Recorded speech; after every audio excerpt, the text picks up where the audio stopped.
Hi and welcome to Crypto Bible News. In today's news, we'll look at the following stories. Crypto transactions surged 706% in Asia as institutional adoption grows. Institutional bulls back Bitcoin after weeks of altcoin accumulation. Binance trading volume soared despite regulatory crackdown. Hackers drain cryptocurrency accounts with thousands of Coinbase users. Influencer makes $250,000 selling Love with Fanadize. Before we get into the news, hit that like button, subscribe to the Crypto Bible channel, and don't forget to turn on the notifications button so you never miss any new videos.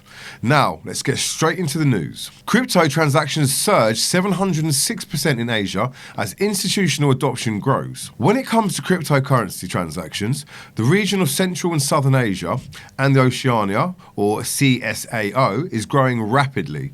Emerging markets across Central and Southern Asia have registered a dramatic uptick in cryptocurrency transactions, highlighting a diverse range of motivations among locals for gaining exposure to digital assets such as Bitcoin and Ether. New research from blockchain analytics firm Chainalysis finds that crypto transactions surged 706% in Central and Southern Asia, a broad region that includes countries such as India, Pakistan and Vietnam. Between July 2020 and June 2021, in dollar terms, the value of transactions amounted to $572.5 billion, or 14% of the global transactions value. Institutional and large payments accounted for the highest percentage of transactions, offering further evidence of smart money adoption of cryptocurrency. This trend was the most pronounced in India, where large institutional-sized transfers, those above $10 million, represented 42% of all transactions. For Vietnam and Pakistan, that figure was 29% and 28% respectively. The study is the second instalment of a series of regional reports by Chainalysis on cryptocurrency transactions. The first report, which was previously released last week, found that the region of Central, Northern and Western Europe had become the world's largest crypto economy, with just over 1 trillion transactions over the same 12-month period. Institutional transactions in Europe amounted to 46.3 billion in June 2021, up from 1.4 billion in July 2020. While Europe dominates in crypto transactions, Asian countries are leading the terms in overall adoption, as measured by on-chain value received, on-chain retail transactions and peer-to-peer transaction volumes. Vietnam, India and Pakistan ranked first through to third respectively. In Chainalysis 2021 Global Crypto Adoption Index, emerging markets across Asia, Africa and South America are pivoting towards Bitcoin and other digital assets to combat hyperinflation, capital controls and strict foreign exchange policies. Peer-to-peer crypto exchanges have taken root in Africa, with countries such as Kenya and Nigeria increasingly relying on platforms like local Bitcoins and Paxful. Latin America, meanwhile, is now home to 2 crypto exchange unicorns and the first country to formally adopt Bitcoin as legal tender, being El Salvador. Institutional bulls back Bitcoin after weeks of altcoin accumulation. Institutional investors are pivoting back to digital gold with Bitcoin investment products, posting just over a third consecutive week of inflows. According to CoinShares' latest digital asset fund, Flows Report Weekly, Bitcoin investment products generated 68.7 million worth of inflows between September the 21st and October the 1st, representing a staggering 38% increase in exposure week over week.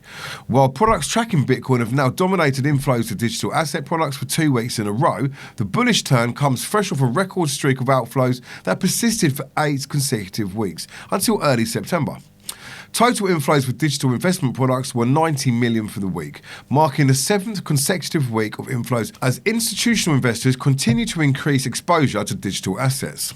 Institutional investors also snapped up a significant amount of Ethereum investment products, with inflows totaling 20.2 million. Bitcoin and ETH products gained roughly 7.4% and 3.2% for the week respectively. There was also a mixed appetite for altcoins last week. Products tracking Cardano and Solana posting inflows of 1.1 million and $700,000 respectively, while Polkadot and Binance Coin BNB funds shed 800,000 each. Multi-asset funds also saw minimum inflows of $1.9 million. Institutional demand for Solana appears to have bottomed out, with inflows to products tracking Sol crashing by 98% since posting highs of $38.9 million 5 weeks ago. Despite the market's recovery from July's violent pullback, CoinShares highlighted that last week's trade volume of 2.4 billion remains low compared to the 8.4 billion worth of institutional crypto products traded weekly during the height of 2021's bull cycle in mid-May. According to CoinShares estimates, institutional asset managers currently represented combined assets under management, AUM, worth 57.1 billion combined, a weekly increase of 8.5%. Grayscale continues to dominate the sector, representing 41.1 billion, or 71% of the sector's total AUM. CoinShares XBT and Purpose funds ranking second and third with 2.2 billion and 2.1 billion worth of AUM respectively. Binance trading volumes soared despite regulatory crackdown.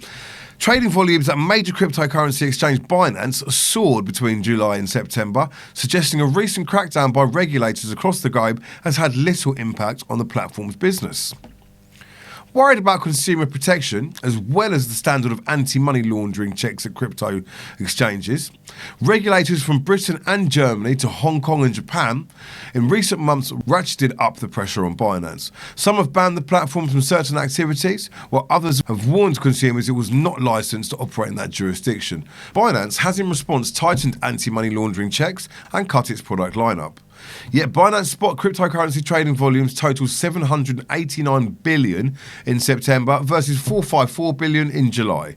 Data from UK researcher Crypto Compare, compiled for Reuters, showed with Binance cementing its status as the world's biggest digital asset platform. Singapore's regulator last month became the largest from a major financial centre to target Binance, warning it could be in breach of local laws and should stop providing payment services to the city-state's residents. The move prompted Binance to stop users in Singapore from buying and trading cryptocurrencies on its main platform, the latest in a string of moves by the platform to dial back its range of crypto products that could be overseen by regulators. Hackers drained cryptocurrency accounts of thousands of Coinbase users. They apparently fished for passwords and then used a flaw in Coinbase's 2FA to empty the victims' accounts. Coinbase, a platform used for buying and selling and storing cryptocurrency, notified over 6,000 customers that they were victims of a targeted campaign to gain access into their accounts that involved a combination of phishing and a flaw in the Coinbase's two-factor authorization system. Between March and May of 2021, hackers managed to get into the accounts and move the funds off of the platform, draining some accounts completely dry. Thousands of customers had already begun to complain to Coinbase that funds had vanished from their accounts. According to the letter sent out to users, here's how Coinbase claims hackers got into the compromised accounts. In order to access your Coinbase account, these third parties first needed prior knowledge of the email address, password, and phone number associated with your Coinbase account, as well as access to your personal email inbox. While we are not able to determine conclusively how these third parties gained access to all of this information, this type of campaign typically involves phishing attacks or other social engineering techniques to trick a victim into unknowingly disclosing login credentials to a bad actor. Once they had a user's login and password, Coinbase said the hackers took advantage of a flaw in its Coinbase SMS account recovery process in order to receive an SMS two-step factor authentication token and gain access to the account. The company is encouraging customers to secure their accounts with a TOTP, time-based one-time password, or a hardware security key, and of course recommends changing your current password. Some good news for the victims: Coinbase has already started to reimburse some customers and promises that all customers will receive the full value of what was lost. Coinbase is also launching an internal investigation into what's happened. Coinbase did not disclose how much cryptocurrency was stolen in the attack, but I'm sure it's nowhere near the amount that was stolen a few months ago from Poly Network in a wild digital heist. Influencer makes $250,000 selling love with Fanadize. The power of Fanadize's NFT and social media platform attracted global attention when Polish influencer Marty Renty sold virtual love for $250,000. Through the Fanadize platform, Renty sold this love emotion to the highest bidder. Now the anonymous bidder has full ownership of her digital love, and the superfan will get to meet the girl of his affection for a one-on-one dinner in the real world. Seeing herself as a visionary and the first to sell emotions, in this case love, Marty Renty succeeded in bringing her creativity and originality to the world. With Fanadize, she sold her NFT at a price she never would have dreamed of previously. Clearly shocked, she told her Instagram followers the following news. Yesterday, I sold my first NFT for an incredible amount. I won't tell you just how much because I don't believe it myself. The Fanadize platform allows content creators to achieve things that they never thought possible with NFTs, a technology that is only proving more world-changing by the day. The power of the non-fungible token, or NFT, is harnessed to its maximum through Fanadize's commitment to excellence. NFTs are unique, non-interchangeable digital assets that have the hidden potential for incredible value. These NFTs can be anything from digital artwork, music, videos, video game items, and now emotions, with Marty Renzi adding them into the mix. NFTs have certainly created an ownership ecosystem that has taken off a life of its own. Using the NFT revolution and to be paid what your content is worth with the best possible campaign has driven Fanadize to the international prominence within a year of its founding. No one thought it could be done until I did it, Marty Renzi acclaimed. Headlines all over the world have highlighted her historical meteoric success, having Fanadize as the fundamental basis for her campaign propelled her already successful career to a level others could not even dream of. When it comes down to it, the company's results speak for themselves. A secret ingredient of Fanadize's success lies with the company's co-founder, Stuart Burton, a YouTuber whose followers total around 10 million across multiple social media platforms. With one of the founders having expert knowledge in being an influencer, it's no wonder it's got the recipe for success. And it's been so well established, and why a multitude of influencers have easily decided on Fanadize to launch their NFT presence onto the world. And on that note, thank you for watching the news today. Please don't forget to hit that like button, subscribe to the Crypto Bible channel, and don't forget to turn on the notifications button so you never miss any more news videos. Join our Discord group, and you can find us on all social platforms. All the links are in the description below. Please leave your thoughts in the comments below, and once again, thank you for joining us today.